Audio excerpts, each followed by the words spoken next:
किछि दिन ये कथा विश्राम थिले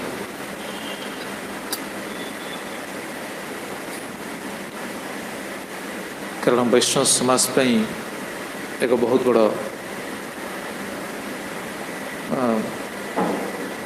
दुर्दिन समय आसी पहुँचला कौन बर्तमान से दुर्दिन समय ही रही से अभाव ही जो अभाव पूर्ण हो पारना श्रीमद भक्तिचारु स्वामी महाराजंकर स्वधाम प्रत्यावर्तन जदिव तांको जीवन कौन कह प्रभुपाद से महाराजंकर प्रणाम मंत्र से कथा ही अच्छा प्रभुपाद प्रिय प्रभुपादगत प्राण प्रभुपाद से जीवन को संपूर्ण समर्पित करते तेणु जीवन को तो सी सफल कर जीवन तो भगवान के हाथ में से होती खेलना तेणु भगवान से जगत को जिते दिन पठे से दिन आसिकी प्रचार कार्य करी पुणी भगवान पाखक नहीं जाइए तेरे आमपाई हूँ बहुत बड़ा दुखद स्थिति आप समस्ते चैतन्य चरितामृत अध्ययन कर पाठ कर राय रामानंद एवं महाप्रभु भितर जो संवाद होती से संवाद महाप्रभु पचार ना रामानंद सबुठ बड़ दुख कौन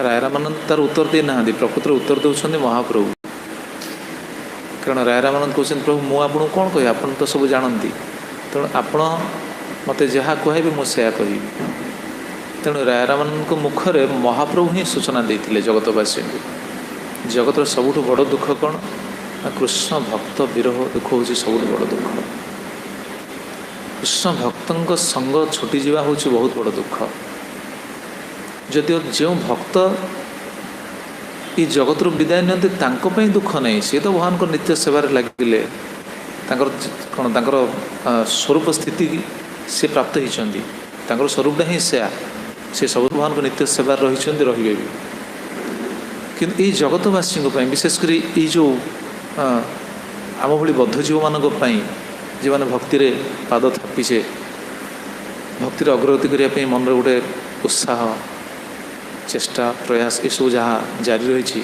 से पथ प्रदर्शक तेणु से निर्देश को पालन करी कौन कह आमर ओडिया भाषा कह जाए से हाथ धरी आम चलवा कथा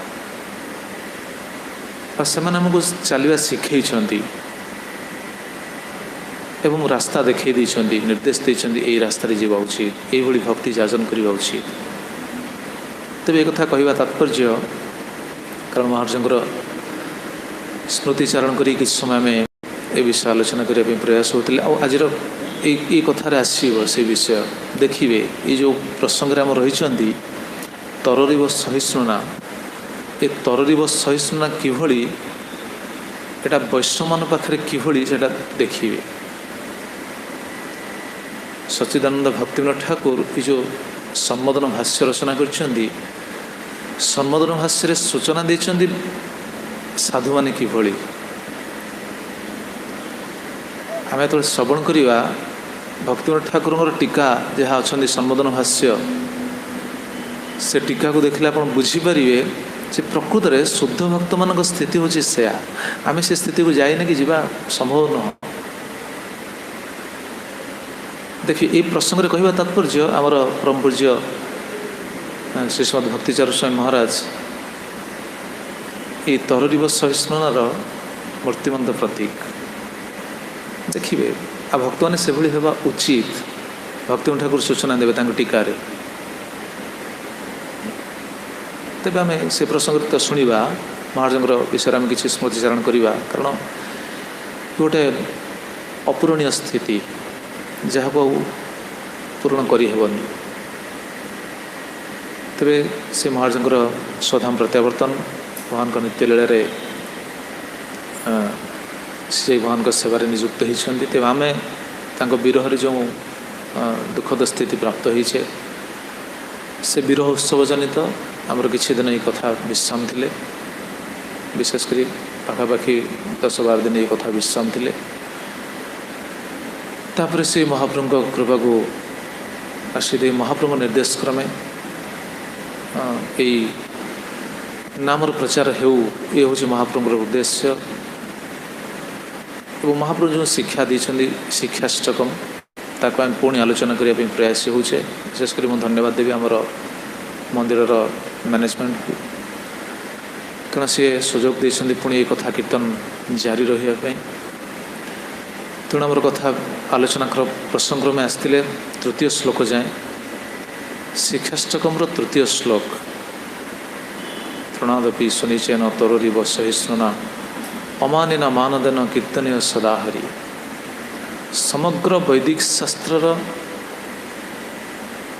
जिस्ट रही ये 8टी श्लोक से महाप्रभुर ये शिक्षाष्टकम, शिक्षा अष्टकम शिक्षा, 8टा शिक्षा, 8टा श्लोक शिक्षा रहिले।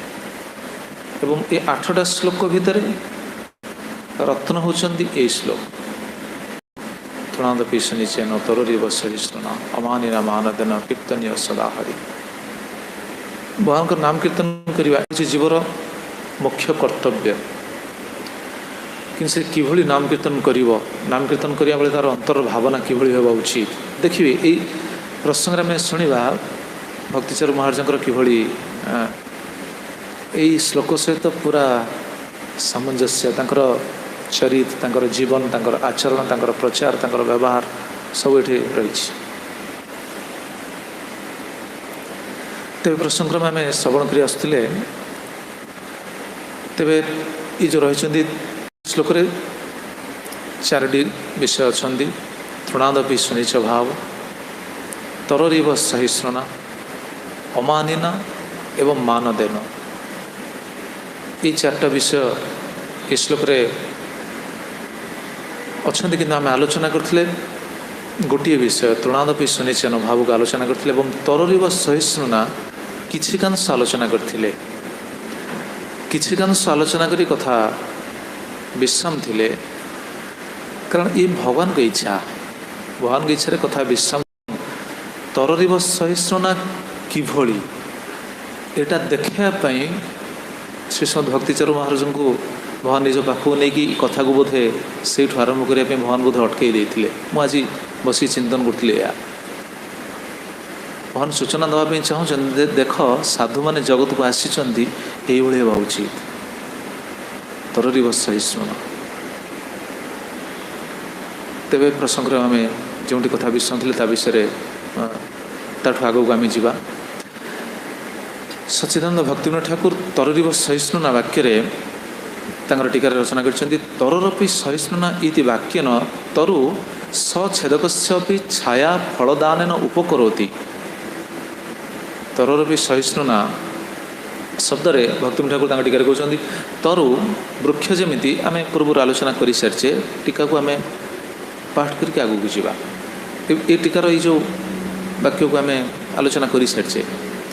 तरु सछेदकस्यपि वृक्ष जेमिति सछेदकस्य ताको छेदन जे करे, छेदनकारी मध्य उपकार चिंता करे। किभली उपकार चिंता करे? छाया फलदानेन उपकरोति, ताको छाया एवं फल देकी तार उपकार करे।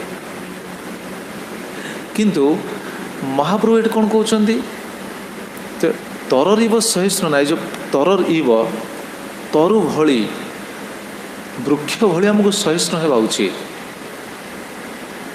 एवं भक्ति ठाकुर कहले तरर अपि ना तरु ठारू। देखो भक्ति ठाकुर टीकार से कहते कृष्ण भक्तस्तु तदपेक्षा उच्च प्रवृत्तिया। वृक्ष जमी उपकार करुच्ची कृष्ण भक्त सेमिति उपकार करेनि। कृष्ण भक्तस्तु तदपेक्षा उच्च प्रवृत्तिया, ताठू अधिका उच्च उपकार करिवे, माने वृक्ष ठारू अधिका उपकार करिवे कृष्ण भक्त जो माने। उच्च प्रवृत्तिया दया सर्वान समस्त उपकार करिवे। सर्वान सर्वान शब्द कहार कहार शत्रुन मित्रान उपकरोति इति सूचितम।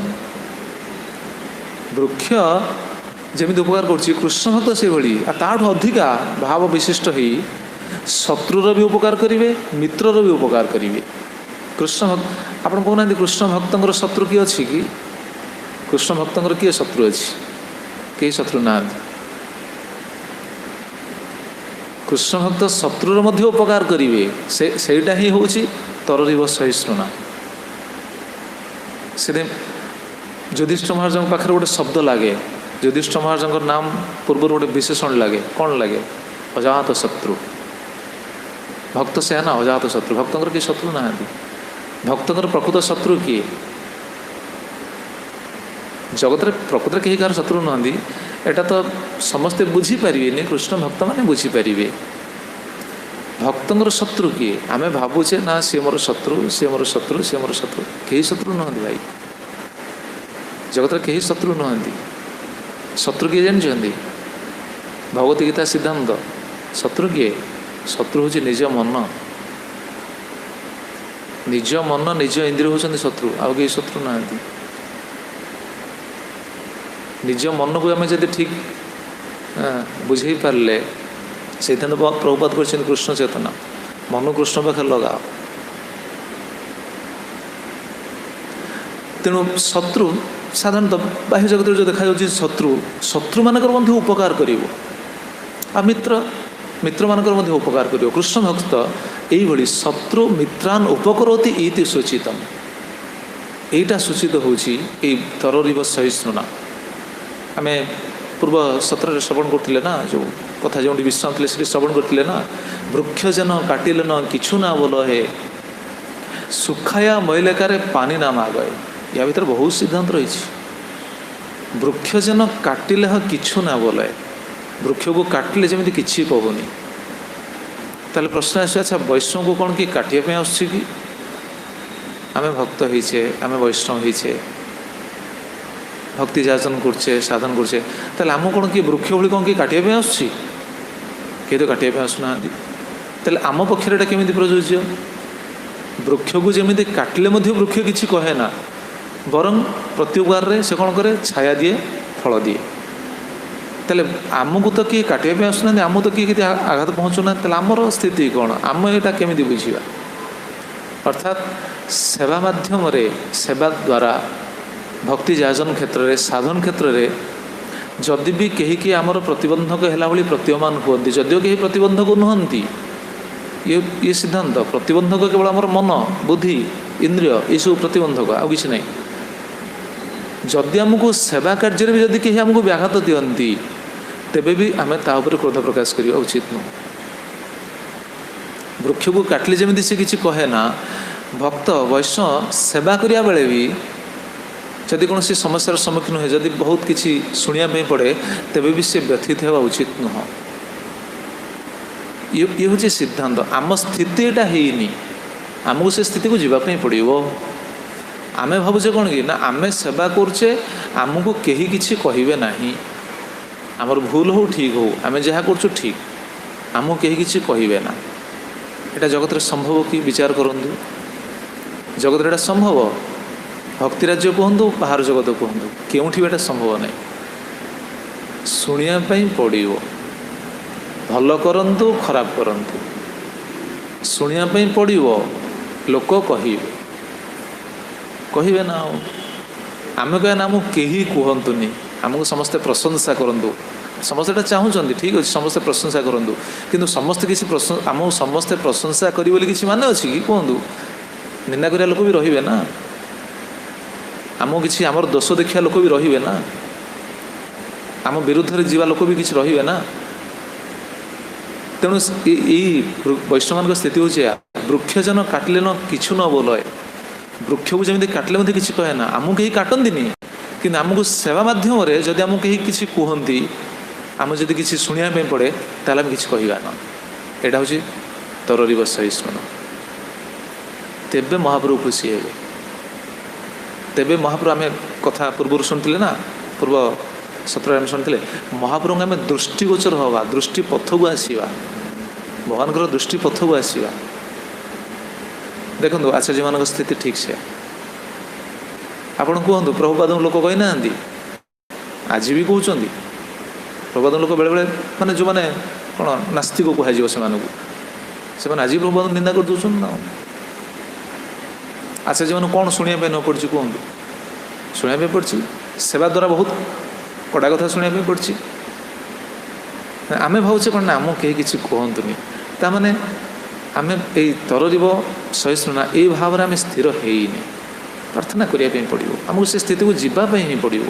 ଯେକୌଣସି ଦୃଷ୍ଟିକୋଣରୁ ଆମକୁ ସେ ସ୍ଥିତି ଯିବା ପାଇଁ ପଡ଼ିବ, ନଚେତ ହେବନି। ନଚେତ ଆମେ ଯଦି ସବୁ ସମୟରେ ଯଦି ପ୍ରତିକ୍ରିୟାଶୀଳ ହେବା, ତାହେଲେ କ'ଣ ଆମେ ଭଗବାନଙ୍କର ପ୍ରିୟ ହେବା କହୁନାହାନ୍ତି? ପ୍ରତିକ୍ରିୟାଶୀଳ ଆମର ସ୍ୱଭାବଟା ସେ ହେଇଯାଇଛି। ଆମେ ସାଧନ କରୁଛେ କ'ଣ ପାଇଁ? ଭଜନ କରୁଛେ କ'ଣ ପାଇଁ?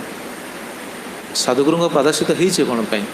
ନିଜକୁ ସଂଶୋଧନ କରିବା ପାଇଁ ନା। ଦୋଷ ତ ରହିଛି, ରହିବ, କିନ୍ତୁ ଆମେ ସଂଶୋଧନ କରିବା ଆବଶ୍ୟକ, ଆମେ ନିଜକୁ ଶୋଧନ କରିବା ଆବଶ୍ୟକ। ମହାପ୍ରଭୁ କାହିଁକି ରଚନା କରିଛନ୍ତି 8ଟା ଶ୍ଲୋକ? କାହିଁକି ଏ ଶ୍ଲୋକକୁ କାହିଁକି ରତ୍ନ ବୋଲି କୁହାଯାଉଛି? ଭକ୍ତିବିନୋଦ ଠାକୁର କୁହନ୍ତି ଏଇଟା ରତ୍ନ। କାହିଁକି ରତ୍ନ କୁହାଯାଇଛି? ଏଇଥିପାଇଁ। ତେଣୁ ବହୁତ ଶୁଣିବା ପାଇଁ ପଡ଼ିବ, ଶୁଣିଲେ ବି ଆମେ ରହିବାକୁ ପଡ଼ିବ, ପ୍ରାର୍ଥନା କରିବା ପାଇଁ ପଡ଼ିବ। ସେହି ସମୟରେ ଆମ ମନଟା କ'ଣ ବିଦ୍ରୋହ ଭାବ ଆସିଯାଉଛି। ଭୀଷ୍ମ କ'ଣ ଶୁଣିନଥିଲେ? ଭୀଷ୍ମଦେବ କେତେ କଥା ଶୁଣିଥିଲେ, ପୁଣି ଶୁଣୁଥିଲେ କାହାଠୁ? ଜଣେ ବହୁତ ବଡ଼ ଜିଦଖୋର, ଦୁଷ୍ଟ ଚରିତ୍ର, ଆଉ କ'ଣ କୁହାଯିବ, ଗୋଟେ ନାସ୍ତିକ ବ୍ୟକ୍ତି ପାଖରୁ ଶୁଣୁଥିଲେ ବୋଲି କହିଲେ ଚଳେ। କିନ୍ତୁ ଶୁଣିକି ସହିଛନ୍ତି ନା? ସହିଛନ୍ତି। ସେ କଥା ବୃକ୍ଷଜନ କାଟିଲେନ କିଛୁ ନା ବୋଲହେ ଏବଂ ସୁଖାୟା ମଇଲେକାରେ ପାନି ନା ମାଗଏ। ଇଏ ବି ବୈଷ୍ଣବ ରହସ୍ୟ ରହିଛି, ବୈଷ୍ଣବ ସିଦ୍ଧାନ୍ତ ରହିଛି। ସୁଖାୟା ମଇଲେ କାରେ ପାନି ନା ମାଗଏ। ବୃକ୍ଷକୁ କାଟିଲେ କିଛି କହେ ନା, ବରଂ ଉପକାର କରେ। ଏବଂ ବୃକ୍ଷକୁ ଆମେ ପାଣି ନଦେଲେ ବି ସେ କିଛି ମାଗେ ନା, ପାଣି ନଦେଲେ ମଧ୍ୟ ସେ ମାଗେ ନା, ଶୁଖିଯିବ ସିନା କିଛି ମାଗେ ନା। ତାହେଲେ ବୈଷ୍ଣବ କ୍ଷେତ୍ରରେ ଏଇଟା କେମିତି ପ୍ରଯୁଜ୍ୟ? ସୁଖାୟା ମଇଲେକାରେ ପାନି ନା ମାଗଏ, ଅର୍ଥାତ୍ ଆମେ ଶୁଖି ଶୁଖି ମରିଗଲେ ମଧ୍ୟ କିଛି ମାଗିବା ଉଚିତ ନୁହଁ। ତାର ଅର୍ଥ କ'ଣ? ଅର୍ଥ ଆମେ କେବେ ବି ଦାବି କରିବା ଉଚିତ ନୁହଁ ଯେ ମୁଁ ଏତେ ସେବା କରିଛି, ମୁଁ ଏଇଟା ପାଇବା ଉଚିତ। ତାମାନେ ଭକ୍ତି କରିଲେ ନା, ଭକ୍ତି ଆମେ କଲେ ସେଇଟା କ'ଣ ହେଲା? ବେପାର ହେଇଗଲା, ବଣିଜ ହେଇଗଲା। ପ୍ରହ୍ଲାଦ ମହାରାଜ ଆପଣ ସିଦ୍ଧାନ୍ତ ବିଚାର କରି ନିଅନ୍ତୁ। ଆମେ ଭକ୍ତି କରୁଛେ, ତାହେଲେ ଆମର ନିଷ୍କାମ ଭକ୍ତି ହେଲା କେଉଁଠି? ନିଷ୍କାମ ଭକ୍ତି ହେଲା କି? ଭଗବାନ ସେବା ହେଲା କି? ଆମେ ସେବା କରୁଛେ କିନ୍ତୁ ସେବା ବଦଳରେ ଆମେ କିଛି ମାଗୁଛେ ବା ଆମେ ଚାହୁଁଛେ, ଡିମାଣ୍ଡ କରୁଛେ ନା ମୁଁ ଏତେ ଦିନର ଭକ୍ତ, ମୁଁ ଏ ସେବା କରିଛି, ମୁଁ ଏତେ ଦିନ ଏ ସେବା କରିଛି, ମୁଁ ଏଇଟା ପାଇବା ଉଚିତ। ବୃକ୍ଷଜନ ଏଇ କହିଲେ ନା, ସୁଖାୟା ମଇଲେକାରେ ପାନି ନା ମାଗଏ। ସୁଖୀ ମରିଯିବ ସିନା, କାହାକୁ କିଛି ମାଗିବନି। ଏ ବହୁତ କଷ୍ଟ। କହିବାଟା ସହଜ କିନ୍ତୁ ବହୁତ କଷ୍ଟ। ଆପଣ ବିଚାର କରୁନାହାନ୍ତି ଏଇଟା ଆମ କ୍ଷେତ୍ରରେ ସମ୍ଭବ? ଯଦି ପ୍ରଶ୍ନ ଆସିଛି ଆମ କ୍ଷେତ୍ରରେ ଏଇଟା କ'ଣ କେବେ ସମ୍ଭବ ହେଇପାରିବ? ହେଇପାରିବ? ସମ୍ଭବ ଆମ କ୍ଷେତ୍ରରେ ଏଇଟା?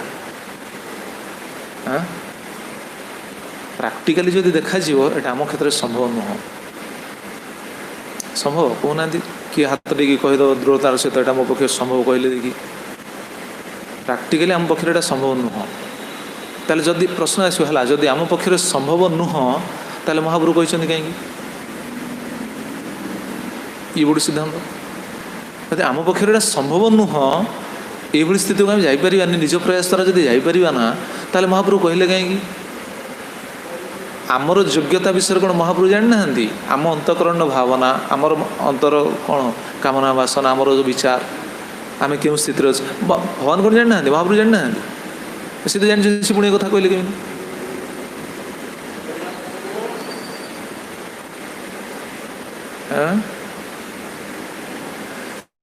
ତ ମହାପ୍ରଭୁ ଏଇଟା କହିଲେ କାହିଁକି? ତାହେଲେ ମହାପ୍ରଭୁ କ'ଣ କହିଛନ୍ତି ଭୁଲ? ଆଚ୍ଛା ମହାପ୍ରଭୁ କ'ଣ ଜାଣିନାହାନ୍ତି କଳିଯୁଗରେ ଏଇଟା ସମ୍ଭବ ନୁହଁ ବୋଲି? ମହାପ୍ରଭୁ ମଧ୍ୟ ଜାଣିଛନ୍ତି ଏଇଟା କଳିଯୁଗରେ ବ୍ୟକ୍ତିବିଶେଷ ପାଖରେ ସମ୍ଭବ ନୁହଁ। ତାହେଲେ କହିଛନ୍ତି କାହିଁକି? ନା, ନିଜ ପ୍ରୟାସରେ ସମ୍ଭବ ନୁହଁ, ସମ୍ଭବ କୃପାରେ, ସାଧୁଗୁରୁଙ୍କ କୃପାରେ ସମ୍ଭବ, କୃଷ୍ଣଙ୍କ କୃପାରେ ସମ୍ଭବ, ନିଜ ପ୍ରୟାସରେ ସମ୍ଭବ ନୁହଁ। ନିଜ ପ୍ରୟାସ କରନ୍ତୁ, ସମ୍ଭବ ହେବନି। ନିଜ ପ୍ରୟାସଟା ସମ୍ଭବ ହେବ କହୁନାହାନ୍ତି? ଆମକୁ କିଏ କେତେ କଥା କହିଦେଉଛି, ଆମେ ସହିକି ରହିଯିବା, ସମ୍ଭବ ନା? ସଙ୍ଗେ ସଙ୍ଗେ ଆମେ ଉତ୍କ୍ଷିପ୍ତ ହେଇଯାଉଛେ।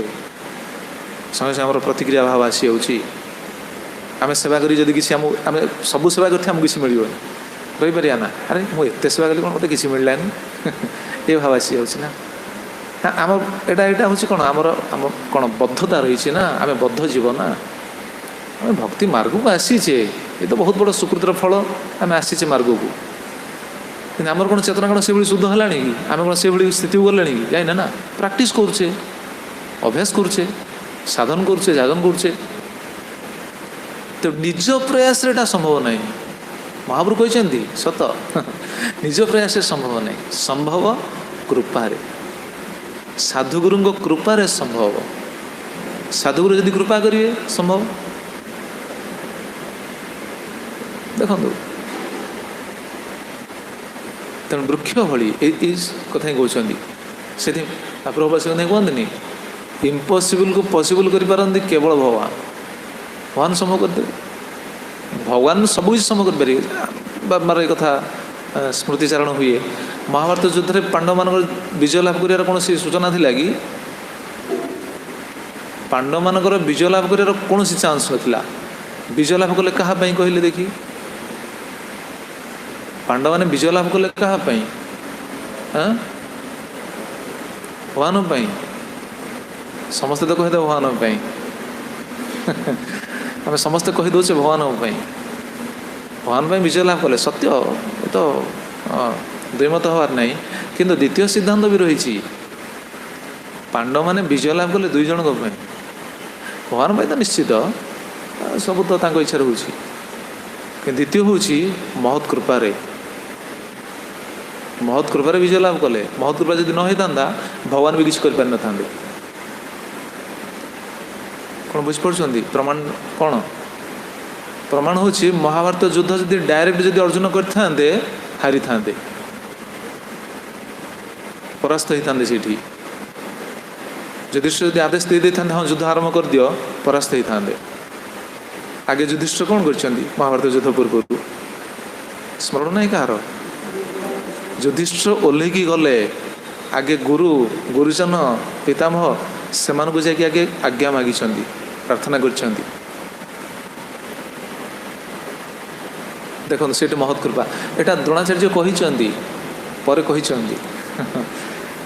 युधिष्ठिर तुम्हें जदि मो पाख आसी जदि प्रणाम न कर जदि गुरु बा गुरुठू केमी भिक्षा न मागी केमी युद्ध करेंगे गुरुठू आज्ञा न नहीं केमी युद्ध करेंगे निज इच्छा कौन एटा संभव निज इच्छा के संभव नहीं निज इच्छा देखुना आमर ओडिशा बा मुक साखी बाबा तो आमर अच्छा पुरुषोत्तम देव जाते युद्ध करने निज इच्छा पारे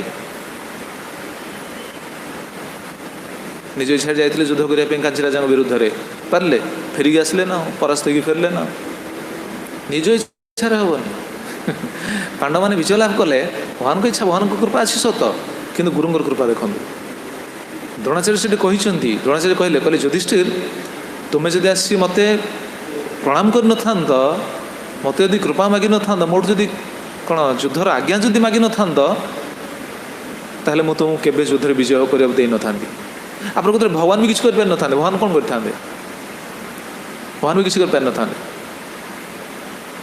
भगवान विचार कले हाँ ये जाकि कृपा मागिले ना ठीक बर्तमान आउ पांडव मान को विजय लाभ कहीं प्रतिबंधक हो पारे ना असंभव को ये संभव करपारती भगवान आउ साधु तेणु कहवा तात्पर्य आमर या कृपारे संभव आम ये जो स्थिति को जीवा आम भावुचे यहाँ आम असंभव निश्चित आम प्रचेषार यहाँ असंभव कि साधुगुरु कृपार यहाँ संभव भगवान को कृपारे संभव भगवान को कृपा बिना यहाँ संभव नहीं तेणु कृपापी आमको व्याकुलित हवा उचित कृपापी साधुगुरु कृपा आसू वैष्णव मान कृपा आसू भगवान को कृपा आसू कृपापी व्याकुलित हवा उचित केमी आम पूर्व शुणुले ना चातक भली रहा आवश्यक पानी बहुत अच्छी जलाशय बहुत अच्छी चातक कौन कौन जल को सी अन्वेषण करे कि ना प्रति तार लोभ आसे केवल वृष्टिपात जल को सी ईप्सित कौन नयन सी चाही थाए माने कौन सी आकांक्षित नयन सी चाही रही है मत केवे मिल केवे वर्षा हम ठीक से भाई आमर अवस्था से कृपापी आम धाराटा कौन कि वैष्णवधाराटा कौन प्रभात महाराज कहते try and cry, try cry both, चेष्टा भी कर क्रंदन भी कर। आम चेष्टा करवा, चेष्टा करी सफल हो पारानी। आप कहले जो प्रसंग आम शुणुचे चेष्टा करी आम सफल हो पारा ना, आमको किए किसी कहीदेव आम सहीकि रही ना, कहले निज चेष्टा यहाँ संभव संभव नहीं। आम एत सेवा करवा, सेवा कलापर आम जब किसी न मिलला आम रही ना, निज चेष्टा संभव हेनी कांदी बोली। ट्राए क्राए किसी तो आम द्वारा हो पार ना, अवश्य किसी न हो पारे आम तो क्रंदन कर ना, साधुगुरु पाखे तो क्रंदन कर व्याकुलित हो क्रंदन कर। आचार्य वृंद तो आश्चर्य से आम कृपा करने पाखे क्रंदन करवा उचित। से आमर आम धारा कौन कि जहाँ सिद्धांत हो आम धारा हूँ दुईटा न्याय, गोटे हूँ बानर एवं मार्जर, बानर न्याय मार्जर न्याय, मांकड़ एवं बिलेई न्याय। मांकड़ बिलेई न्याय कौन? अच्छा आप क्या पसंद करेंगे, मांकड़ को पसंद करेंगे ना बिलेई की पसंद करेंगे? कारण दुई जन जा पाखे कौन अच्छी गोटे गोटे गुण भल अच्छी, गोटे गोटे गुण खराब अच्छी। ये भक्ति सिद्धांत सरस्वती ठाकुर कोट देखो, आप क्या पसंद करेंगे कहले बानर को पसंद करेंगे, माने से भाव को बानर भाव को पसंद करेंगे ना मार्जार भाव को पसंद करेंगे? कारण दुई जन पाखे कौन अच्छी गोटे भल अच्छी गोटे मंद अच्छी। मार्जार बिलेर कौन भल कौन मंद? बिले छुआ जन्म है से कौन केवल गोटे जगह पड़ी खाली म्याओ म्याओ म्याओ म्याओ म्याओ कामथु। तार मंद कौन, तार नेगेटिव कौन? मंद है चेष्टा नहीं, पड़ी रही गोटे जगह, एटा तार मंद, किसी चेष्टा नहीं पड़ी रही। किंतु भल गुण कौन? भल गुण कौन? भल गुण संपूर्ण डिपेंडेंट माँ पाखे। माँ आस मत नहीं जीव क्रंदन कर, क्रंदन करवा उचित ना? आम कौन योग्यता अच्छी कौन अच्छी? पड़ी रही केवल क्रंदन करवा। एवं बानर भरी चेष्टा भी करवा उचित, खाली क्रंदन कले हेनी, चेष्टा करवा उचित। से भक्त को कहुए कौन? भक्त हूँ भक्तर गोटे संज्ञा अच्छी, भक्त हूँ वीर ना नहीं, भक्त हूँ वीर। भक्त के कौन सी जिन से पश्चातपद पछमुंजा नहीं वीर जाते कहुआ भक्त से डू और डाए, कर वा मर। भक्त से ना करवा ना, क्या करवा? संसार लोक कर कर मर न्याय से कर संसार जार फल हूँ कि नुह जीरो, किंतु भक्त कर गुरु कृष्ण कर ना। कर वा मर, आज अलस हम किसी कर सी कौन सी किसी पाइबनी, ये भाव तो आसोनी, से किसी भी पाइबनी, जीवन किसी पाइबनी। से केवल पाइब कौन जानते? जी अलसामी करे भक्ति जो करे सी पाइब केवल गोटे जिनस मायार पहाड़, मायार पहाड़ से पाइब जी अलसामी कर। भक्ति जोग आसिक जी वीर नुह, जे सेवापरायण नुह, जे वीर नुह, देखु से एटा खोली कहनी आप देखिए भविष्य से केवल मायार पहाड़ पाइब। माया ताको ठीक साइज करेंगे। तेरे आमर यही भावटा आलोचना करते। तेणु ये जो स्थिति आम आलोचना कर तरलीव सहिष्णुता एटा हम एटा हम केवल कृपारे, भगवान को कृपा बिना हेनी, निज चेष्टा हेनी। महाप्रभु कहते से तेणु वृक्ष भली होगा उचित तरलीव सहिष्णुना। केमी जहाँ चैतन्य चैतन्य से कथा रही वृक्ष कौन करे? दुईटा उपकार करे, शुणुले ना। चैतन्य चैतन्य से कथा रही जय जय गए तारे दे आपन धन, जे मागए तारे देन आपन धन, धर्म वृष्टि सहे आनेर कर रक्षण, धर्म वृष्टि सहे आनेर कर रक्षण। ये अंत्यलीला, अंत्यलीला विंश परिच्छेद 24 नंबर श्लोक। যেই যে মাগে তার দেন দেন দেহ আপন ধন, তার দেন দেহ আপন ধন,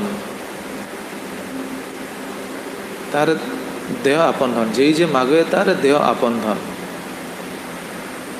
ଯିଏ ମାଗୁଛି ତାକୁ ନିଜ ଧନ ଦେଇ ଦେଉଛି। କିଏ ଦେଉଛି? ବୃକ୍ଷ। ଯେଇ ଯେ ମାଗେ ସେ ତା ନିଜ ଧନ ଦେଇ ଦେଉଛି। ନ ମାଗିଲେ ବି, ମାନେ ମାଗିଲେ ତ ଦେଇଦେବା, ସେ ତ ଠିକ୍, ମାଗିଲେ ମାନେ ତୋଳିକି ଆଣିବା। କିନ୍ତୁ ବୃକ୍ଷଠୁ କ'ଣ ସମସ୍ତେ ତୋଳି ପଥର ମାରିକି ମଧ୍ୟ କ'ଣ ଫଳ ନେଇଯାଉଛନ୍ତି ନା, ଚୋରି କରି ନେଇଯାଉଛନ୍ତି ବୃକ୍ଷଠୁ। କିନ୍ତୁ ସେ ନିଜ ଧନକୁ ଦେଇ ଦେଉଛି। କେତେ ବଡ଼ ସଞ୍ଚୟ କରି ସେ ଦେଖୁନାହାନ୍ତି, କେତେ କଷ୍ଟରେ ବୃକ୍ଷ ମାଟି ଭିତରୁ ପାଣି ନେଇକି ସେ ଫଳ ତିଆରି କରିଛି। ଫଳ ତିଆରି କରିଛି କାହା ପାଇଁ? ସେ ଫଳ ତିଆରି କରି ନିଜେ ଭୋଗି ପାରୁଛି? ଶ୍ଲୋକ ସବୁ ଅଛି ସେଭଳି, ଶୁଣିବା ଆଜି।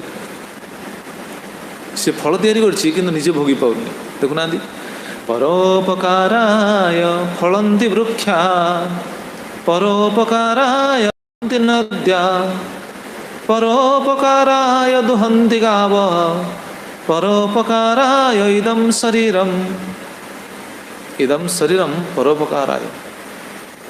ବୃକ୍ଷ ସହିତ କାହିଁକି ତୁଳନା କରିଛନ୍ତି ମହାପ୍ରଭୁ? ଏଇଥିପାଇଁ,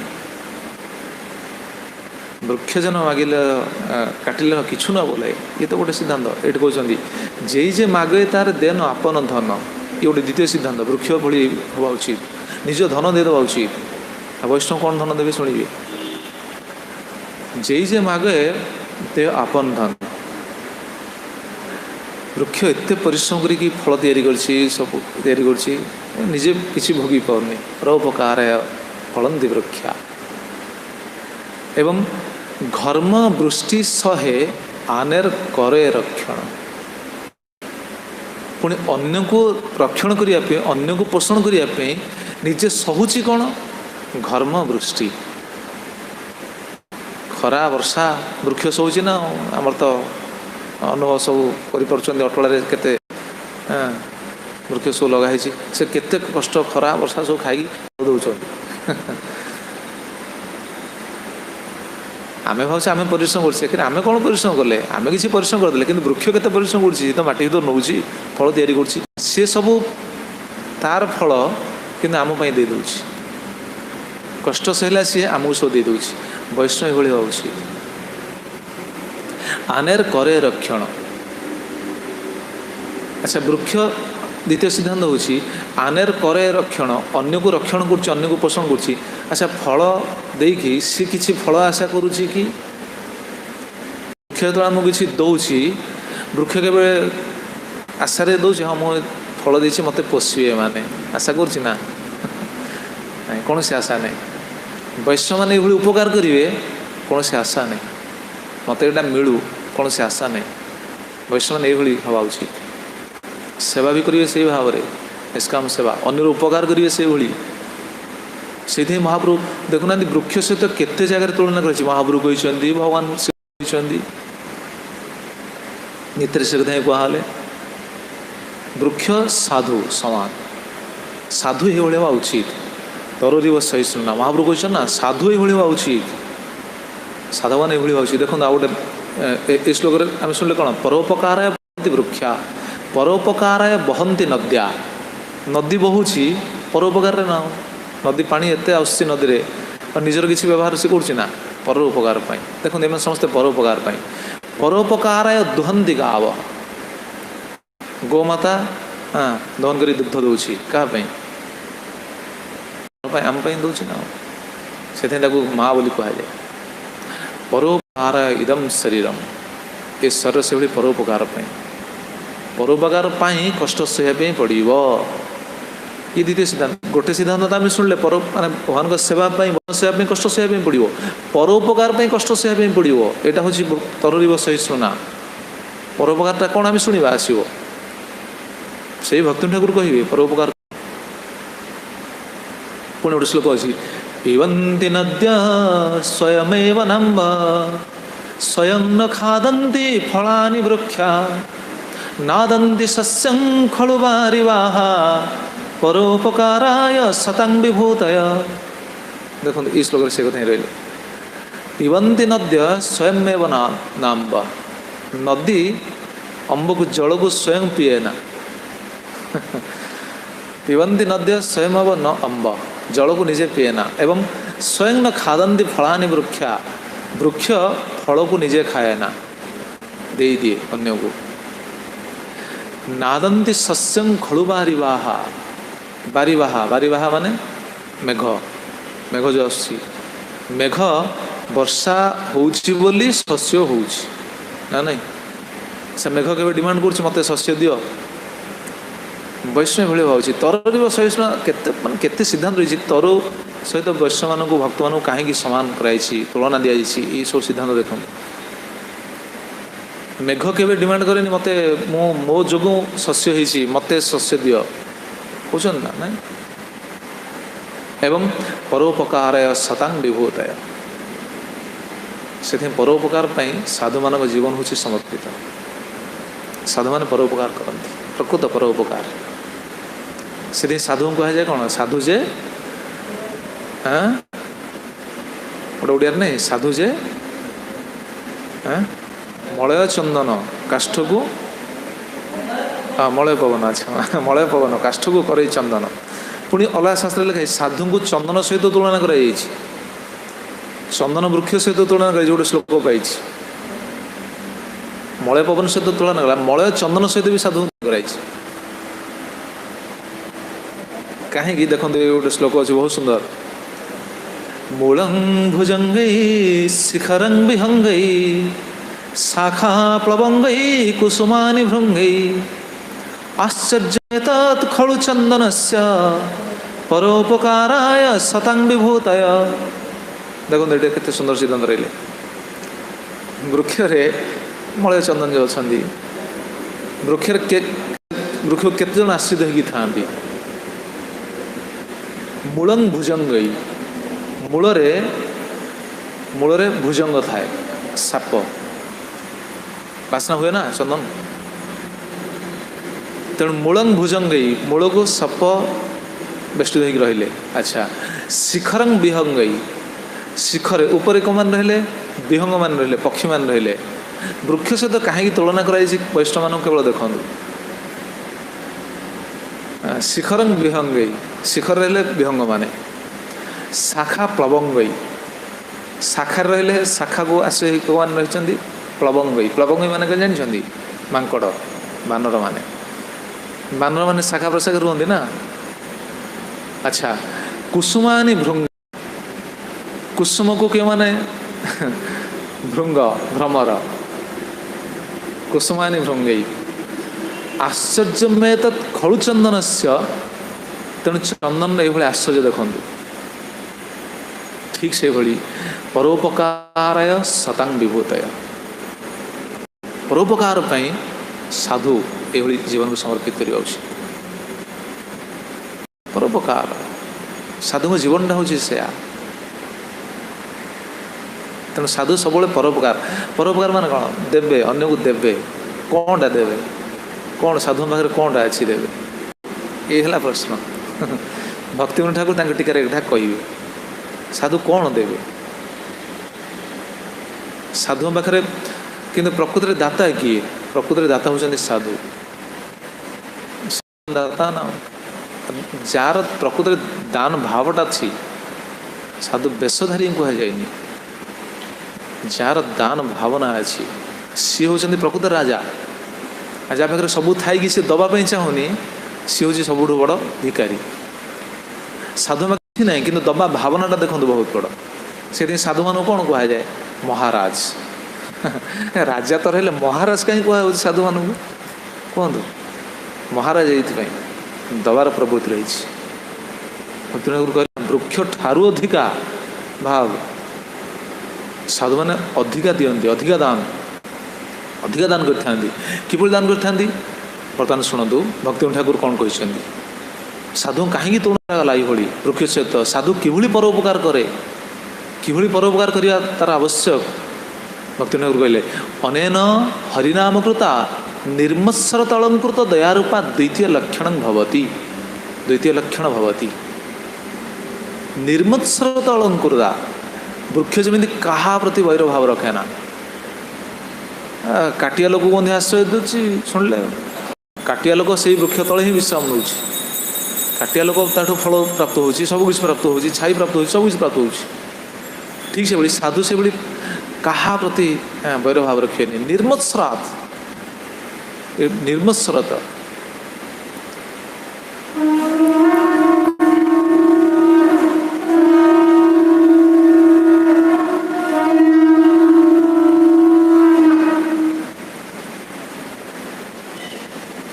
श्री श्री गौरनिताय, श्री श्री कृष्ण बलराम, श्री श्री जगन्नाथ बलदेव सुभद्रा महारानी की जय।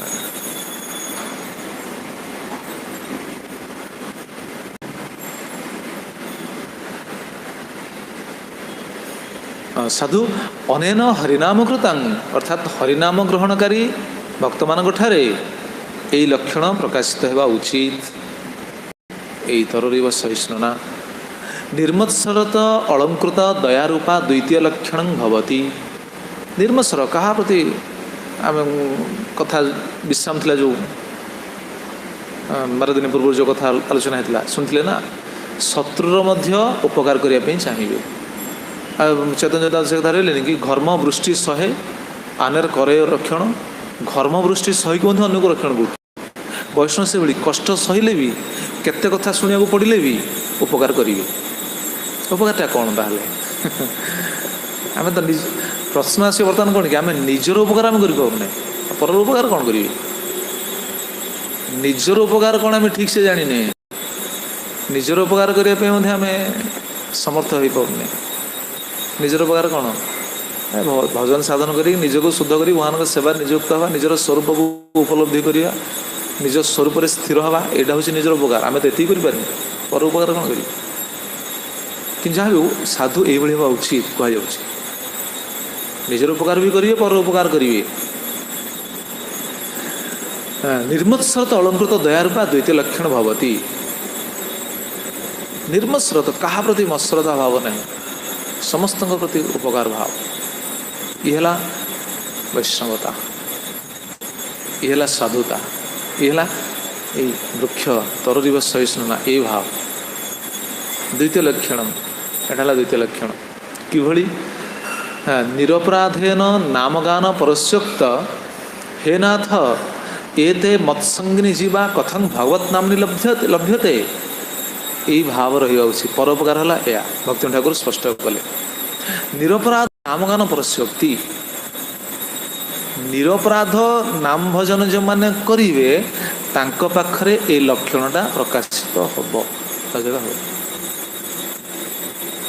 निरपराध नाम कीर्तनकारी भक्त अन्यर हित विचार कहले ना परस्योक्त नामगान परस्योक्ति। निरपराध नामगान अन्यर कल्याण पाई ता अंतर भितर बहुत कौन व्याकुलता आसे, व्याकुलित होता है।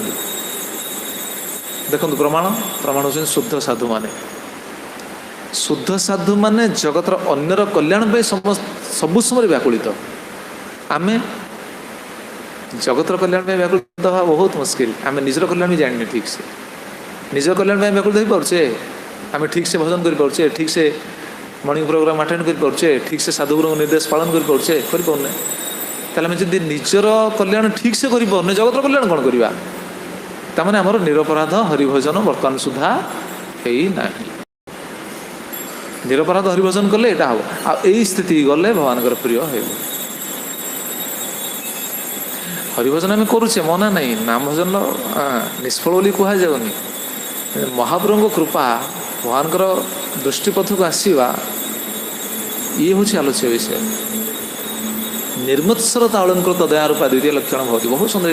आज मुझे पढ़ी एत ये लगता है कौन आचार्य कौन रचना कर उपकार करेंगे। निरपराधेन नामगान परस्योक्त आम निजर हित कर पार्न कि अन्यर उपकार ये करेंगे। निरपराध हरिभजन कलापर ये भावनाटा आसो। अच्छा किभली भाव में रे कौन चिंता करेंगे, उपकार किभली करेंगे परर ये चिंता करेंगे। हे नाथ एते मत्संगिनी जीवा कथं भगवत नामनि लभ्यते। हे नाथ हे प्रभु एते मत्संगिनी जीवा, एते माने ए सबू बद्ध जीव माने मो संगी। आम जगतवासी को निज भली देखी पारे ना। एते मत्संगिनी जीवा कथं भगवत नामनी लभ्यते केमिति भगवान को नाम आपण को नाम को से लाभ करिवे आपण को कौन आपण प्रति भक्ति करिवे सबु जीव भगवान भक्ति करंतु सबु जीव भगवान भजन करंतु एई भली भाव रे रहिबा ही होछि परोपकार एई भली चिंता करिवे। अच्छा कहले देखी आम कही दौचे ना कथा कथा कही दौचे सर्वे भवन्तु सुखिनः सर्वे सन्तु निरामया सर्वे भद्राणि पश्यन्तु कहूचे कि निज निजको प्रश्न करिया उचित आम पाखरे एई जिनसटा केते दूर प्रयोज्य आम एई भावना रे केते दूर दृढ़ होइछे आम तो निजर उपकार कोन जानिने सर्वे भवन्तु सुखिनः आम केमिति सुख रे आम तो ठीक से जानिने अरे सुख रहिवार बाटटा तो होछि मान भक्ति करिया आम तो भक्ति ठीक होने ओला व्यक्ति केमिति भक्ति करिया ताल अलग व्यक्ति दुख कहीं से मिरमाण होती अलग व्यक्ति बाहर कौन से देखती यही विषयटा देखती कौन विचार करती ये देखु ते सर्वे मायांधा सत पुत्र कलत्र द्रविण जय पराजय संबंधजनित सुख दुख रूप द्वंद्व कातरा से समस्ते समस्त कल्याण हो जगतवासी समस्त कल्याण हो समस्ते भगवान को भक्ति करूँ देखुना आमर परंपराटा या महाप्रभु धाराटा से जगत समस्त कल्याण आम प्रचार निर्देश दि जाइए नियुक्त कर आम निजे निज आगे श्रृंखलित करा उचित ना निजर आगे स्थिति को आम ठीक सजाड़ा उचित ना तापरे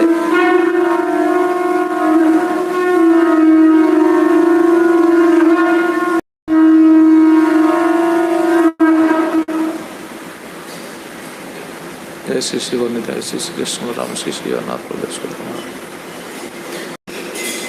तो ये विचार करवा उचित जीव जगत रे जीव मैंने किभली अच्छा ते सर्वे मायांधा सत से समस्ते माया मायारूपी कौन माया रे अंध हो रही समस्ते जगत रे मायार अंध हो रही एवं किभली अंध होती सुख दुख पाँच किभली ना अंध हो पुत्र केते सुंदर भक्ति ठाकुर रचना कर पुत्र कलत्र द्रव्य जय पराजय संबंध जनित सुख दुख ए सुख दुख दुईटा पाँच से पुत्र जनित सुख दुख कलत्र जनित सुख दुख द्रविण जनित वस्तु विषय वस्तु जनित सुख दुख जय पराजय जनित सुख दुख ये सुख दुख नहीं कि समस्ते चिंतित समस्ते कष्ट पाँच कि से बुझी पाना से स्वरूपटा हूँ भगवान नित्यदा से स्वरूप ईश्वर नुह आत्मा आत्मार क्या सहित संबंध आत्मार ना पुत्र सहित संबंध अच्छी ना कन्या सहित संबंध अच्छी ना स्त्री सहित संबंध अच्छी ना धन सहित संबंध अच्छी ना क्या सहित संबंध अच्छी कि से सब संबंधित व्यक्ति मान सहित युक्त होगी आत्मा ये स्वर पाई कष्ट पाँच ये हूँ मायांधा जीवटा बुझी पानी से व्याकुलित होगी से उपकार चिंता करवा यहाँ हूँ परोपकार एवं से भली से उपकार क्षेत्र में जो कष्ट आसे वृक्ष भली सहवा उचित भक्ति ठाकुर भावटा महाप्रभु भावटा या प्रमाण अच्छी गोटे लीला आप शुणु बहुत सुंदर अच्छी कि माने भक्त कि हवा उचित तररीब सहिष्णुना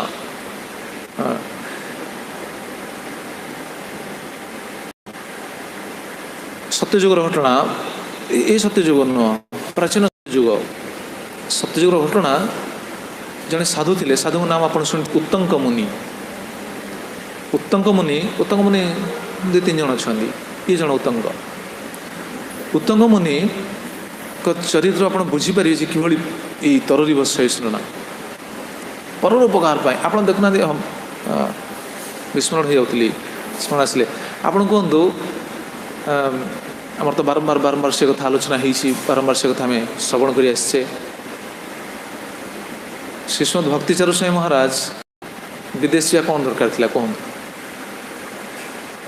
कहतु कौन दरकार थी यही भाव अच्छी कि नहीं कहतु ये भक्तिविनोद ठाकुर जहाँ कहले यहाँ प्रतीयमान होती कि नहीं कहूँ पाखे परोपकार आय निजपाई नहीं आप बारंबार मुझे कथा कही पूर्व क्लास मानक कही महाराज अमेरिका जा पूर्व से क्लास देते उज्जैन से कहन ना हाँ काली भी परदिन आम हलधर स्वामी महाराज से कथा ही दोहराऊे ये प्रभुपाद निर्देश आम कौन जगह रहा आम वृंदावन रही पारू କ'ଣ ନବଦ୍ୱୀପ ରହିପାରୁ, କିନ୍ତୁ ଆମର ଉଦ୍ଦେଶ୍ୟ ନୁହଁ। ଆମର ଉଦ୍ଦେଶ୍ୟ ହେଉଛି ପରୋପକାର, ପ୍ରଚାର କର, ପ୍ରବାଦ ନିର୍ଦ୍ଦେଶ ପରୋପକାର ଆୟ। କଷ୍ଟ ଆସୁ ଦୁଃଖ ଆସୁ ସହିଯିବେ, ଏଇଟା ହେଉଛି ବୃକ୍ଷ ଭଳି। ଜଣେ ସେ ସମୟରେ ଜଣେ ଗୁଲିକ ନାମକ ଜଣେ ବ୍ୟାଧ ଥିଲେ। ଦେଖନ୍ତୁ ଭକ୍ତମାନେ କେତେ ସହିଥାନ୍ତି। ଗୁଲିକ ନାମକ ଜଣେ ବ୍ୟାଧ, ବହୁତ ବଡ଼ ଖତରନାକ ବ୍ୟାଧ। ସେ ବ୍ୟାଧର ବହୁତ କ'ଣ କୁହାଯିବ, ମାନେ ଯେତେ ସବୁ ଉଟପଟାଙ୍ଗ କାମ, ପରସ୍ତ୍ରୀ ହରଣ କରିବା, ପରଧନ ହରଣ କରିବା, ଚୋରି କରିବା, ଅପରାଧ କରିବା, ମର୍ଡର କରିବା, ଏଇସବୁ କାର୍ଯ୍ୟ, ସମସ୍ତ ନିନ୍ଦା କରିବା, ଜୀବଜନ୍ତୁମାନଙ୍କୁ ହତ୍ୟା କରିବା, ଏମିତିକି ଦେବ ସମ୍ପତ୍ତି, ଭଗବାନଙ୍କ ସମ୍ପତ୍ତି, ବ୍ରାହ୍ମଣ ସମ୍ପତ୍ତି ତାକୁ ବି ହଡ଼ପ କରିବା, ଇଏ କାର୍ଯ୍ୟରେ ବି ସେ ନିଯୁକ୍ତ ଥାଏ। ଦିନେ ସିଏ ଆସିକି ପହଞ୍ଚିଲା ସୌବୀର ନରେଶଙ୍କ ନଗର। ସୌବୀର ନରେଶଙ୍କ ନଗରକୁ ଆସି ସେ ପହଞ୍ଚିଲା ଏବଂ ସୌବୀର ନରେଶଙ୍କ ନଗରର ଉପବନରେ ଗୋଟେ ବିଷ୍ଣୁ ମନ୍ଦିର ଥାଏ। ବିଷ୍ଣୁ ମନ୍ଦିର ଭିତରେ ସେ ପଶିଲା, କାହିଁକିନା ବିଷ୍ଣୁ ମନ୍ଦିରକୁ ଦେଖି ସେ ଆକର୍ଷିତ ହେଇକି ଆସିଛି। ଏଇଥିପାଇଁ ବିଷ୍ଣୁ ମନ୍ଦିର ଉପରେ ଯେଉଁ ଆମର କ'ଣ ସବୁ କଳସ ଥାଏ ନା, ଉପରେ ଯେଉଁ କଳସ ଅଛି, ସେ କଳସ ହେଉଛି ସୁନାର କଳସ।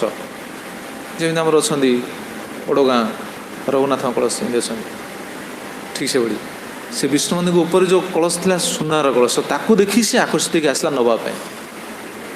ଆଉ ଦସ୍ୟୁ ତାର ତ ବୃତ୍ତି ତ ଓଲଟା ବୃତ୍ତି।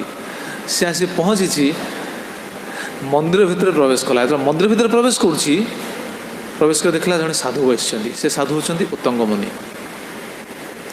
ସେ ସାଧୁ ବସିଛନ୍ତି, ସେ ତାଙ୍କର ଭଗବାନଙ୍କର ଭଜନ କରୁଛନ୍ତି ବସିକି। ଇଏ ଯାଇକି ପହଞ୍ଚିଲା,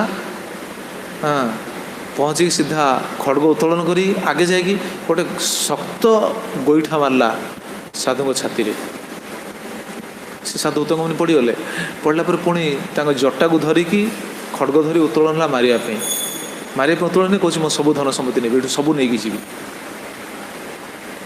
ଦେଖନ୍ତୁ ସାଧୁ, ଆମେ ସେଭଳି ହେଇପାରିବାନି। ସାଧୁଙ୍କର ସାଧୁତାରେ ଜୀବର ହୃଦୟ ପରିବର୍ତ୍ତନ ହୁଏ। ଦେଖୁନାହାନ୍ତି ତା ପ୍ରମାଣ ଉତ୍ତଙ୍ଗ ମୁନିଙ୍କ କଥା ଆପଣ ଦେଖନ୍ତୁ, ପ୍ରଭୁପାଦଙ୍କ କଥା ଦେଖନ୍ତୁ। ବାରମ୍ବାର ଆମେ ସେ କଥା ଶ୍ରବଣ କରି ଆସିଥିଲୁ। ପ୍ରଭୁପାଦଙ୍କ ପାଖକୁ ଜଣେ ଆସିନଥିଲେ, ପ୍ରଭୁପାଦଙ୍କ ଘଣ୍ଟାଟା ନେବା ପାଇଁ ଆସିଥିଲେ, ଶୁଣୁନଥିଲେ? ପ୍ରଭୁପାଦଙ୍କ ଘଣ୍ଟାକୁ ନେବା ପାଇଁ ଆସିଥିଲେ। ଆଚ୍ଛା, ସିଏ ଏତେ ବଡ଼ କ'ଣ କୁହାଯିବ, ସେ ଚାହିଁଲେ ତ ଘଣ୍ଟାକୁ ନେଇପାରିଥାନ୍ତେ ନା, ନେଇପାରିଥାନ୍ତେ। କିନ୍ତୁ ସାଧୁଙ୍କର ସାଧୁତାରେ ସେ ସାଧୁଙ୍କ ପାଖରେ ସବୁଦିନ ପାଇଁ ବନ୍ଦୀ ହେଇଗଲେ। ସେ ସାଧୁ ହେଇଗଲେ।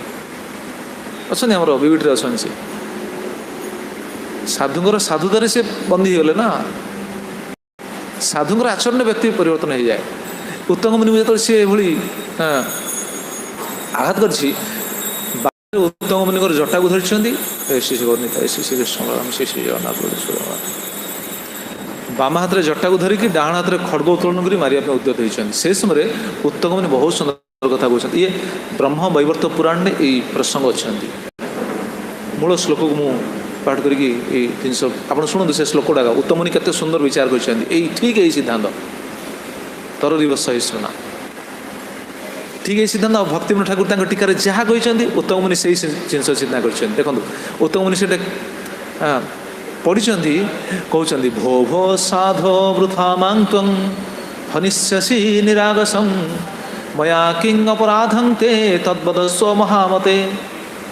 ଉତ୍ତମ ମୁନି ସେଇ ଗୁଳିକ ଦସ୍ୟୁକୁ କହୁଛନ୍ତି, ଭୋ ଭୋ ସାଧୋ ବୃଥା ମାଂତ୍ୱଂ ହନିଷ୍ୟସି ନିରାଗସଂ, ବୃଥାରେ ମୋ ଭଳି ନିରପରାଧ ବ୍ୟକ୍ତିକୁ କାହିଁକି ହତ୍ୟା କରିବା ପାଇଁ ଯାଉଛ?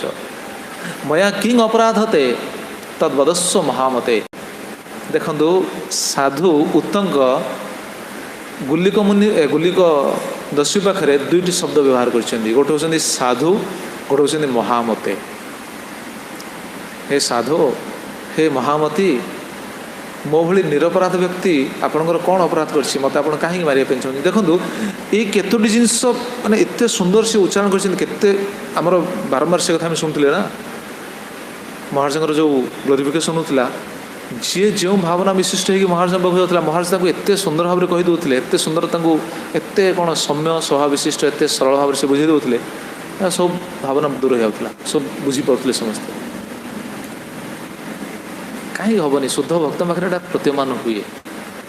ଭଗବାନ ବା ହୃଦୟ ରହିଛନ୍ତି, ତମାର ହୃଦୟ ସଦା ଗୋବିନ୍ଦ ବିଶ୍ରାମ।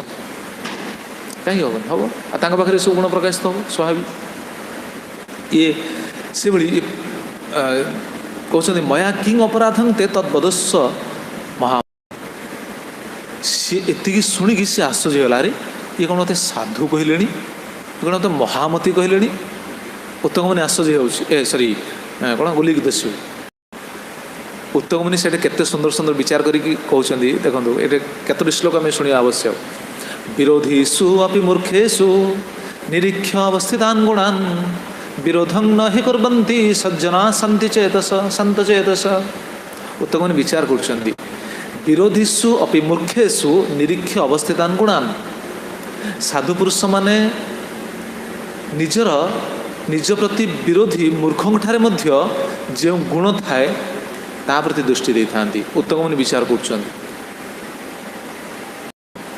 एवं बहुधा बुद्ध्यमानोऽपि जो नर क्षमया तदुत्तमं नरं प्राहो विष्णु प्रियतरं सदा उत्तम मुनि विचार कर बहुना बाध्यमानोऽपि जो नर क्षमान्वित बहुत बाधा प्राप्त होला पर बहुत कष्ट पाइला पर देखो यही भाव तर दिवस सहिष्णुना बहुत बाधा प्राप्त पाइला पर बहुत कष्ट पाइला पर जो व्यक्ति तदुत्तम नरं प्राहु अक्षमान्वित जे क्षमा कर दिए तदुत्तम नरं प्राहु सी हूँ उत्तम नर विष्णु प्रिय तरंग सदा सी सबु बेले विष्णुंकर प्रिय उत्तम मुनि विचार कर सी सब विष्णुंकर प्रिय बहुत कष्ट पाइला पर जे सही जाए क्षमा करे सी सब विष्णुंकर प्रिय बोली विचार कर आउ कौन विचार कर सज्जनो न जाति वैरं परहित बुद्धि विनाश काले छेदे चंदन तरु स्रभयति मुखं कुठारस्य ये गोटे बहुत सुंदर श्लोक ये श्लोक सब बहुत से अध्याय बहुत श्लोक अच्छी मु केतोटी श्लोक आनी ब्रह्मवैवर्त पुराण श्लोक सज्जन न जाति वै परहित बुद्धि विनाश काले परर हित परर कौन विनाश काल जो विपरीत बुद्धि होची सही स्थिति भी साधु पुरुष केबे भी कौन बैर करे ना एमती कि अन्य माने जदि कष्ट भी दियंती से सही जाए सहिला फल से तार परिवर्तन कर दे थाए देखुना प्रभुपाद जीवन को आप अनुधान करूँ प्रभुपाद केते कष्ट न सही गुरुदेव से कहते ना जे सही कष्ट तापाई मुकुट सजाई रखती हरि आम से बारंबार आलोचना कर अंतकाली पिंधाई दियंती निज हस्ते चक्रधारी निज हाथ में चक्रधारी पिंधाई दियंती यही छेदे अपि चंदन तरु सुरभयते मुखम कुठारस्य अर्थ कौन जानते चंदन वृक्ष को जदि कुठार कुठार माने कौन जो आम ओडिया कहुए टांगिया बा कुराड़ी कुराड़ी जदि काटी हुए ताले कौन करे चंदन गछ कुराड़ी वृत्ति कौन करे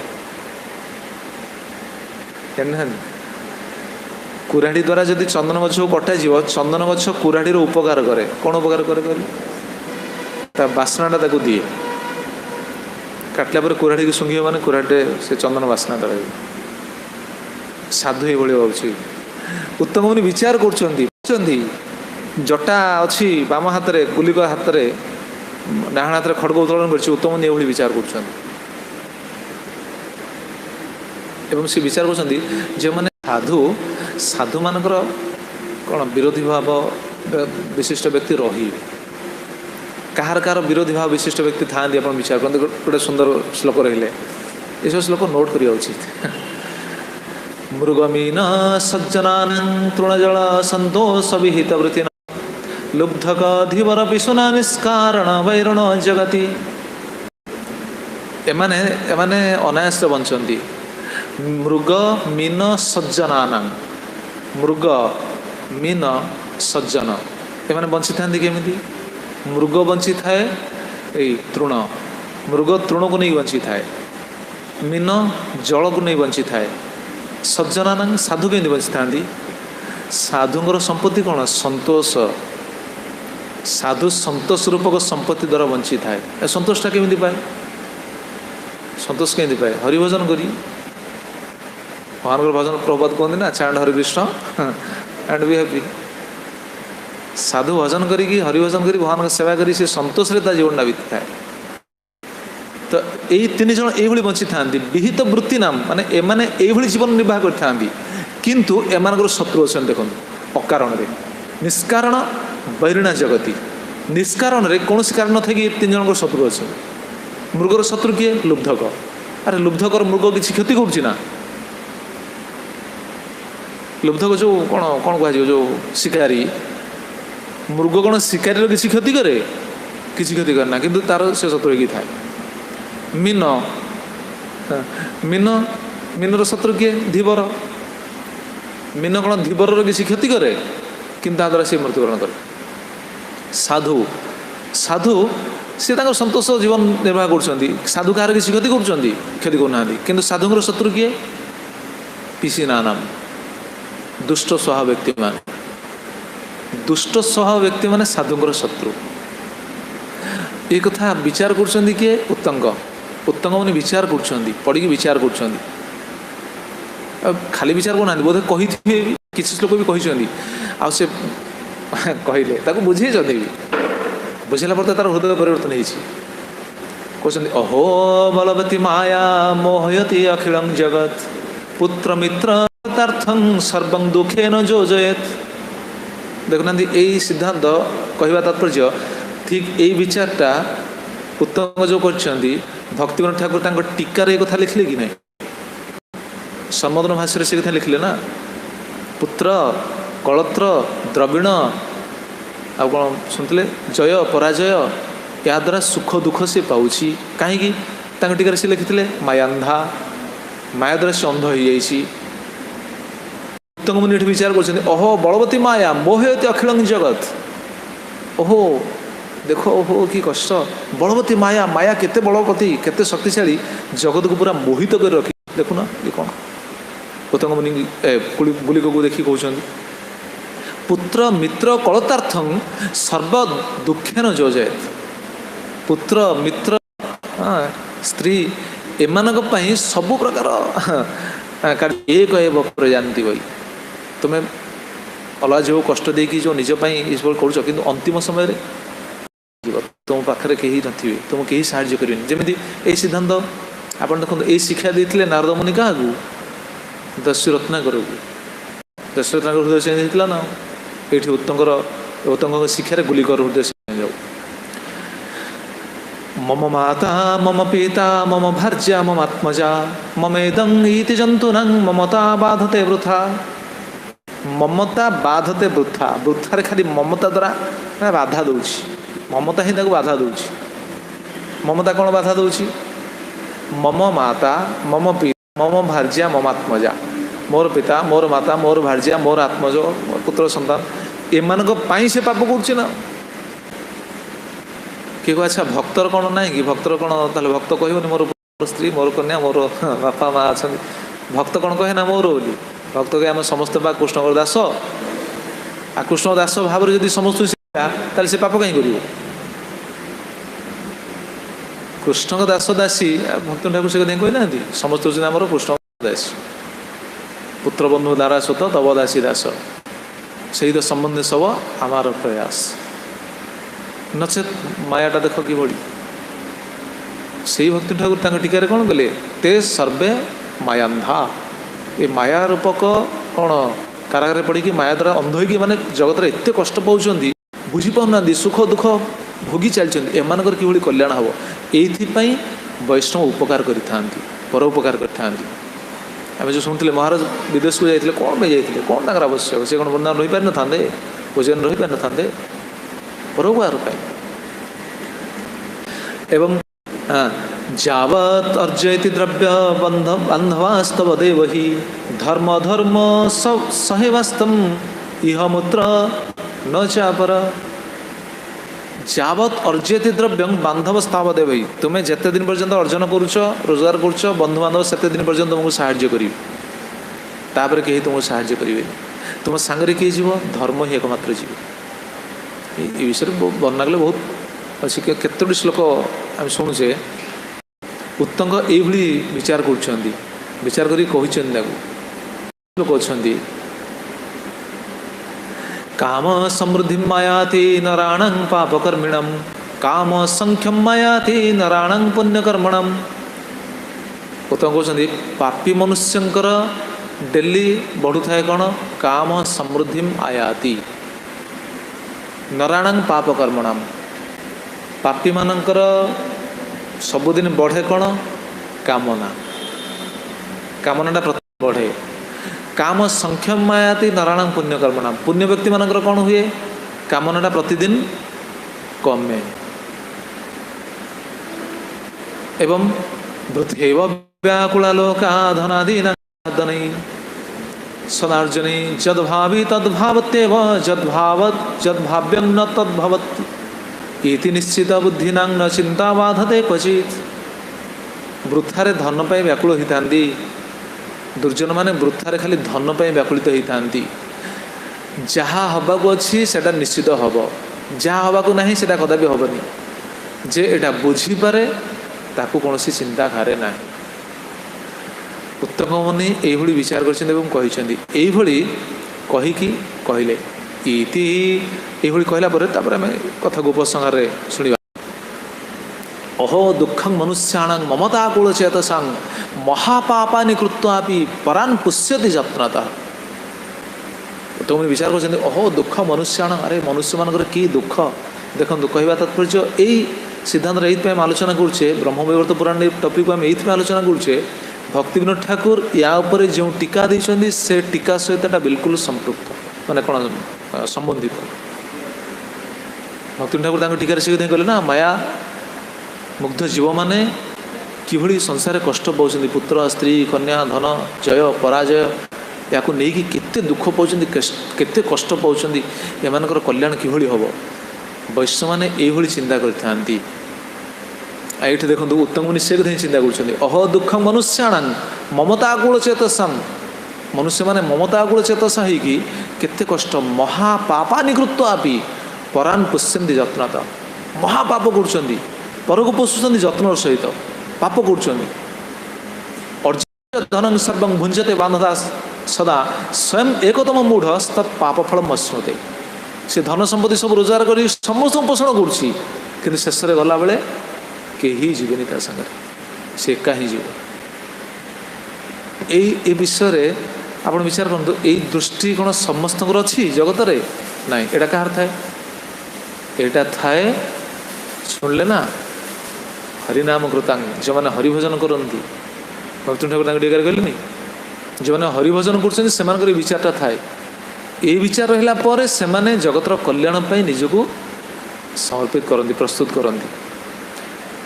इति ब्रुवाणं तम ऋषि विमुच्य भय विहल गुलिक प्रांजलि प्राह क्षमस्व इति पुनः पुनः।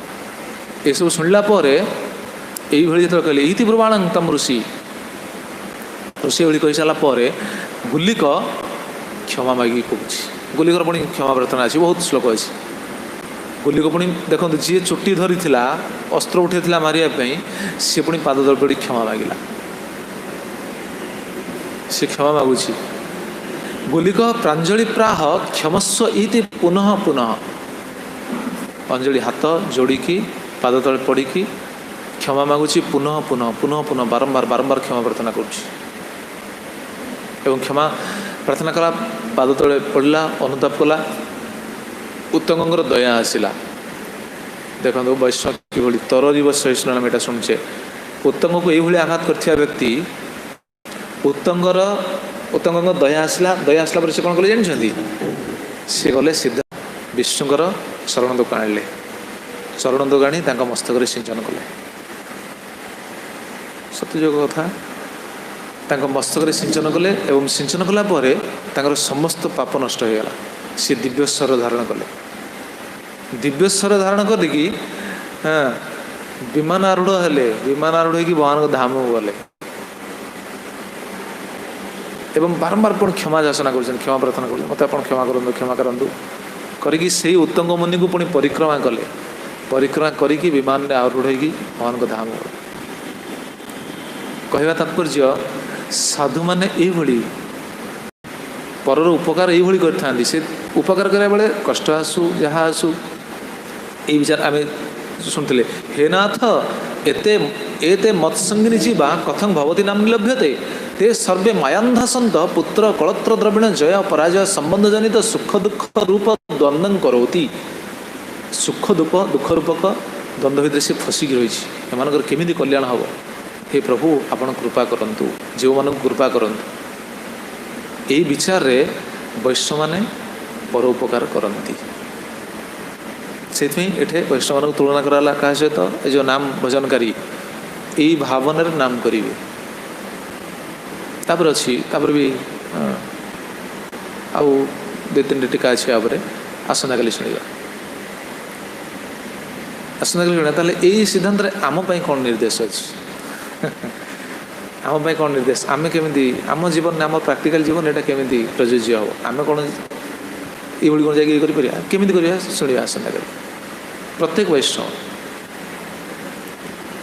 वैष्णव ये भावी आमको तो कहीं आसिक खड़ग धरू ना आमको मारे किए आसना कहले देखिए